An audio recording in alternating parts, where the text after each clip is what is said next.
Hey guys, welcome back to my channel Let's Untangle, where we will clear our doubts and learn boring NCERT chapters in interesting and easy way. So आज का हमारा जो topic है वो है digestive glands and ये एक बहुत ही इंटरेस्टिंग टॉपिक है, तो चलिए शुरू करते हैं।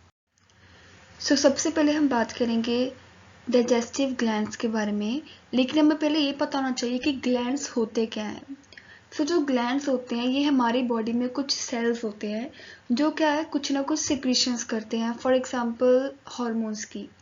उसी तरह से डाइजेस्टिव ग्लैंड्स क्या है, ये ऐसे हमारी बॉडी में सेल्स हैं जो मिलके अलग अलग ग्लैंड्स बनाते हैं, जैसे कि सलाइवरी ग्लैंड्स, लीवर, पेनक्रियाज, जो हमारे डाइजेशन के प्रोसेस में हेल्प करते हैं। हमारी बॉडी में 3 डाइजेस्टिव ग्लैंड्स होते हैं जो एलिमेंट्री कैनाल, जो हमने पिछले टॉपिक में किया था, उसके साथ मिलके हमारे डाइजेशन के प्रोसेस को कंप्लीट करते हैं। आगे आज हम इन तीनों को डिटेल में पढ़ेंगे। जो फर्स्ट मोस्ट इम्पॉर्टेंट हमारा जो डाइजेस्टिव ग्लैंड है वो है सलाइवरी ग्लैंड्स। जो सलाइवरी ग्लैंड्स हैं ये हमारे माउथ में प्रेजेंट होते हैं एंड हमें ये पता है कि जो सलाइवरी ग्लैंड्स है वो सलाइवा सिक्रीशन में हेल्प करते हैं। सबसे पहले हम बात करने जा रहे हैं कि जो सलाइवरी ग्लैंड्स है वो कितनी तरह के होते हैं। जो सलाइवरी ग्लैंड्स हैं वो 3 तरह के होते हैं। एक होता है पैरोटिड ग्लैंड, देन सब मैंडिबुलर एंड लास्ट है सब लिंगुअल। इन सभी की हमें पोजीशंस यहाँ पे हम देख सकते हैं कि जो पैरोटिड ग्लैंड होता है वो हमारे ईयर के बिल्कुल फ्रंट में होता है। सेकंड जो सबलिंगुअल होता है हमारे टंग सरफेस के बिल्कुल बिलो हमें पाया जाएगा। एंड द लास्ट इज सब मैंडिबुलर, जो बिल्कुल यहाँ पे हमें लास्ट में दिख रहा है ईसोफेगस की स्टार्टिंग में। हम ये बात यहाँ पे कर सकते हैं कि जो तीनों सलाइवरी ग्लैंड्स हैं ये किसी ना किसी तरीके से हमारे डाइजेशन के प्रोसेस को इजी करेंगी एंड मेनली इनका काम क्या है, सलाइवा को सिक्रीट करना। एंड जब हम खाना खाएंगे तो क्या करेगा, ये सलाइवा फूड की स्वेलिंग में क्या करेगा, हेल्प करेगा। एंड इस सलाइवा में कुछ ना कुछ इंजाइम्स प्रेजेंट होते हैं, जैसे कि सलाइवरी अमाइलेज, सलाइवरी लाइपेज। इनका फंक्शन डिटेल में आगे जाके पढ़ेंगे, लेकिन इसमें हमें बस ये पता होना चाहिए कि जो सलाइवरी ग्लैंड्स है वो 3 तरह के होते हैं, उनकी पोजीशंस कहाँ पे हैं। हमें ये बात यहाँ पे ध्यान रखने की ज़रूरत है कि ये जो ग्लैंड्स होते हैं ना ये हमारी बक्कल कैविटी, जिसको हम ओरल कैविटी भी कहते हैं, उसके अंदर नहीं होते। मीन्स टंग, ये हम देख सकते हैं टंग टीथ के बिल्कुल आउटसाइड सरफेस पे है। तो हम ये नहीं कह सकते कि जो हमारे सलाइवरी ग्लैंड्स है वो माउथ के ओरल कैविटी के अंदर ही, ओरल कैविटी के आउटर सरफेस पे पाए जाते हैं सिर्फ और सिर्फ। जो नेक्स्ट डाइजेस्टिव ग्लैंड है वो है लीवर। लीवर हमारी बॉडी का सबसे लार्जेस्ट ग्लैंड है जिसका वेट 1.2 टू 1.5 kg होता है। एंड लीवर की पोजीशन ये तो हमें पता ही है कि बिल्कुल डायफ्राम के क्या होगा, नीचे होगा। इतनी सारी थ्योरी पढ़ने से अच्छा है हम डायग्राम से समझते हैं। डायग्राम अगर आपको समझ आ जाती है तो हमें इतनी थ्योरी रीड करने का कोई ज़रूरत नहीं है। हम देख सकते हैं कि जो लीवर होता है उसके 2 लोब्स होते हैं, एक होता है लेफ्ट लोब, एक होता है राइट लोब। अब ये जो दोनों लोब्स होते हैं लीवर के वो कवर्ड होते हैं विद द शीथ, एंड उस शीथ को हम क्या कहते हैं, ग्लिसन्स कैप्सूल। ये जो ग्लिसन्स कैप्सूल है ये किसकी बनी होती है, कनेक्टिव टिश्यू की। हमें ये पता है कि जो लीवर है ये हमारी बॉडी का एक इम्पॉर्टेंट डाइजेस्टिव ग्लैंड है, बट इसका काम क्या होता है। जो लीवर है वो क्या करता है, हमारी बॉडी में बाइल जूस को सिक्रीट करता है, लेकिन वो बाइल जूस आता कहाँ से है। हम यहाँ पे नोटिस कर सकते हैं, यहाँ पे कुछ हिपैटिक डक्ट्स वगैरह लिखा हुआ है, तो इसका मीनिंग क्या है। हमें थर्ड पॉइंट अगर देखें तो यहाँ पे हमें पता लग रहा है कि जो डाइजेस्टिव ग्लैंड है लीवर, उसमें क्या होता है, हिपैटिक सेल्स होते हैं। मीन्स जो लीवर का मेन फंक्शन है वो कौन परफॉर्म करता है, हिपैटिक सेल्स। एंड ये जो हिपैटिक सेल्स होते हैं वो कुछ लोब्यूल्स में स्टोर होते हैं, उनको हम कहते हैं हिपैटिक लोब्यूल्स। एंड जैसे जिस तरह से हमारी बॉडी में लेफ्ट लोब है लीवर का, राइट लोब है, उसी तरह से हमारे पास ऐसे लेफ्ट हिपैटिक लोब्यूल है एंड राइट हिपैटिक लोब्यूल है, जिसमें हमारे पास क्या स्टोर है, हिपैटिक सेल्स। एंड ये जो हिपैटिक सेल्स है ये मिलके क्या बनाते हैं हमारी बॉडी में, बाइल जूस। एंड ये जो बाइल जूस है लीवर का वो कहाँ पे स्टोर होता है, इस ग्रीन कलर के स्ट्रक्चर में, सैक लाइक स्ट्रक्चर में, जिसको हम क्या कहते हैं, गॉल ब्लैडर। जो गॉल ब्लैडर है उसका सिर्फ एक काम होता है, that is to store bile juice. यहाँ पे क्वेश्चन पूछा जाता है, बच्चे इसमें कंफ्यूज हो जाते हैं कि बाइल जूस बनाता कौन है। तो अगर पूछ रहा है कि बाइल जूस बना कौन रहा है तो उसका आंसर आएगा लीवर। लीवर है जो बाइल जूस को बनाता है, लेकिन वो स्टोर कहाँ पे होता है, तो वो स्टोर गॉल ब्लैडर में होता है। नाउ हमें यहाँ पे दिख रहा है कि कुछ डक्ट्स के नाम लिखे हुए हैं, हिपैटिक डक्ट और यहाँ पे दिख रहा है सिस्टिक डक्ट।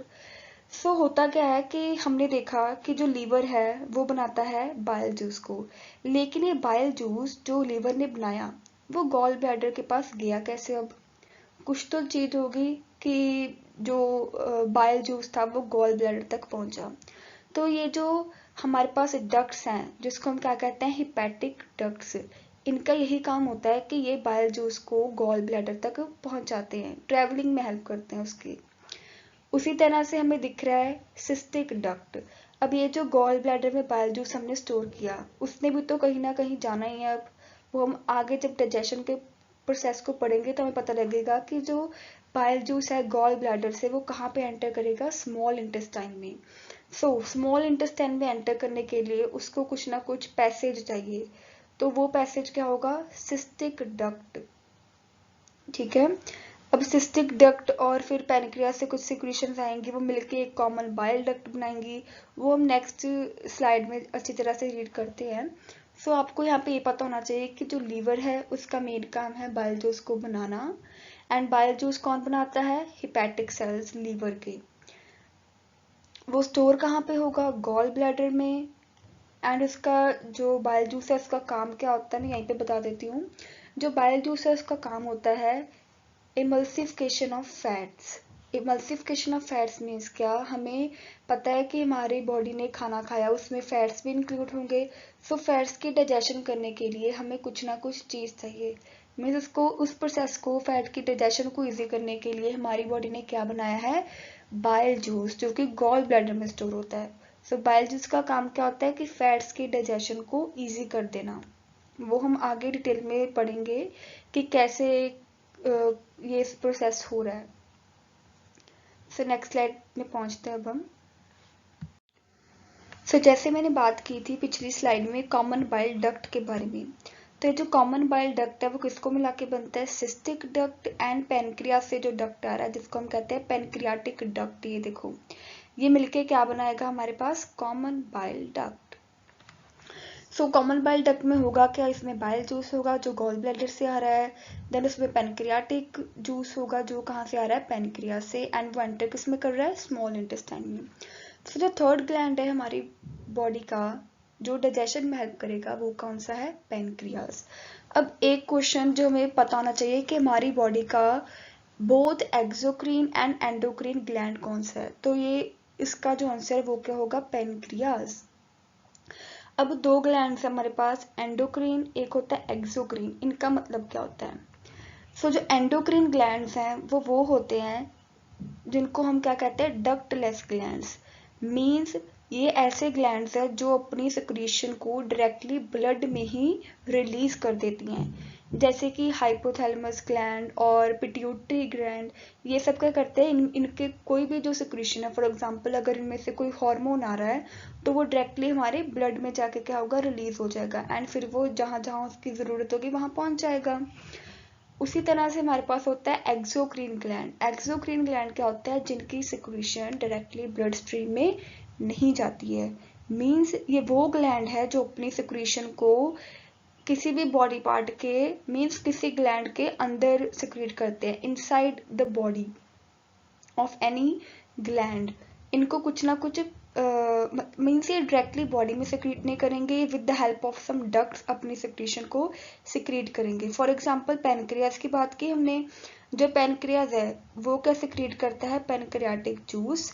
एंड वो पेनक्रियाटिक जूस स्मॉल इंटेस्टाइन में कैसे जाएगा, with the help of A duct जिसको हम कहते हैं पेनक्रियाटिक डक्ट। मीन्स इसने क्या किया, किसी डक्ट को यूज किया है, किसी पैसेज को यूज किया है, इसलिए क्या बन गया, एक एक्सोक्रीन ग्लैंड। तो बस ये हमें पता होना चाहिए, एक इम्पॉर्टेंट बात थी कि पेनक्रियास इकलौता ग्लैंड है जो क्या है, बोथ एक्सोक्रीन एंड एंडोक्रीन। नाउ अब हम बात करते हैं कि पेनक्रियाटिक जूस होता क्या है।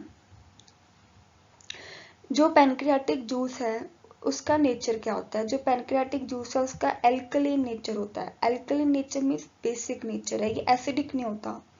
एंड उसका अलग फंक्शन बता रहा है यहाँ पे पैनक्रियास का, कि पैनक्रियास का पैनक्रियाटिक जूस के अलावा उसका क्या काम है कि वो हार्मोन्स को सिक्रीट करता है, इंसुलिन को सिक्रीट करता है, ग्लूकागोन को रिलीज करता है, सॉरी। सब नेक्स्ट देखते हैं यहाँ पे। ये देखो, यहाँ पे हमें पूरे जो हमने प्रोसेस किया ना उसका एक ओवरव्यू दिया गया है। ये स्लाइड अगर आपको समझ आ गई तो पूरा टॉपिक क्लियर हो गया आपको। सो हमने बात की थी कि जो लीवर है उसमें होता है गॉल ब्लैडर, वो देगा बाइल जूस जो एसिडिफिकेशन ऑफ फैट्स में हेल्प करेगा। इसको हमने समझ लिया है। देन जो पैनक्रियास था वो कहता मैं के पीछे रहूं, उसने भी क्या किया, पैनक्रियाटिक जूस को सिक्रीट कर दिया। अब वो दोनों मिलके with the help of common bile duct वो किस में एंटर करेंगे, स्मॉल इंटेस्टाइन में। हमने पिछली वीडियो में पढ़ा था कि जो स्मॉल इंटेस्टाइन है उसका जो फर्स्ट पार्ट है ड्यूडिनम, उसमें मेजर एब्जॉर्प्शन और डाइजेशन होगी।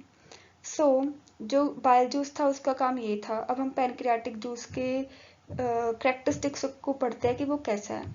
जो पैनक्रियाटिक जूस है उसमें क्या होता है, बाइकार्बोनेट्स। बाइकार्बोनेट्स का नेचर क्या है कि उसने एसिडिक काइन को क्या करना है, न्यूट्रलाइज। एसिडिक काइन मतलब क्या है कि जो हमारे स्टमक से जो खाना पचकर आएगा स्मॉल इंटेस्टाइन में वो क्या होता है, एसिडिक होता है नेचर। एसिडिक क्यों है, क्योंकि स्टमक में HCl होता है। सो जो बाइकार्बोनेट है उसका काम क्या है, इस एसिडिक काइन को क्या करना है, न्यूट्रलाइज। देन जो पैनक्रियाटिक जूस है उसमें और क्या चीज होती है, अमाइलेज। अमाइलेज का क्या काम होता है, कार्बोहाइड्रेट की डाइजेशन को करना। Then is lipase. लाइपेज का काम है लिपिड्स। लिपिड्स मीन्स फैट्स की डाइजेशन को कंप्लीट करना। Then the last we have is peptidase. Peptidase means digestion of proteins को करना। सो यहाँ पे हमें पता लग गया कि जो पैनक्रियास है उसने पैनक्रियाटिक जूस दिया, उसमें ये सब कुछ था, इसमें ये था, मिलके वो आगे ड्यूडिनम में। ड्यूडिनम में जाके क्या होंगी, जो सारे इंजाइम्स है वो कार्बोहाइड्रेट्स पे कोई वर्क करेगा, कोई लिपिड्स पे वर्क करेगा, कोई प्रोटीन पे वर्क करेगा, एंड इसी तरह से हमारी डाइजेशन क्या होगी, कंप्लीट।